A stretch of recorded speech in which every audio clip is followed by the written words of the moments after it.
সকালে আর্জেন্টিনা মাঠে নামছে প্যারাগুয়ের বিপক্ষে। বিশ্বকাপ বাছাই পর্বের ম্যাচটি বাংলাদেশ সময় আগামীকাল ভোর 5:30 এস্তাদিও ডিফেন্সরেস দেল চকোতে অনুষ্ঠিত হবে। এখন পর্যন্ত বিশ্বকাপ বাছাই পর্বে আর্জেন্টিনা 10টি ম্যাচ খেলেছে। এই 10টি ম্যাচে আর্জেন্টিনা 7 ম্যাচে জয়লাভ করে, ড্র করে 1টিতে এবং হেরেছে 2টিতে। এই 10 ম্যাচে আর্জেন্টিনার পয়েন্ট 19, যা নিয়ে আর্জেন্টিনা রয়েছে পয়েন্ট তালিকার শীর্ষে।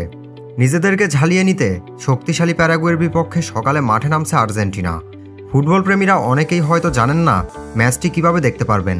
তো চলুন দেখা যাক যেভাবে ম্যাচটি লাইভ দেখা যাবে। আপনার হাতে যদি একটি ল্যাপটপ অথবা মোবাইল ডিভাইস থাকে তাহলে ইয়াল্লা শুট, বেইন ম্যাচ এবং স্পোর্টস পাই অ্যাপসে সরাসরি ম্যাচটি উপভোগ করতে পারবেন। তাই গুগলে গিয়ে সার্চ করবেন ইয়াল্লা শুট অথবা বেইন ম্যাচ।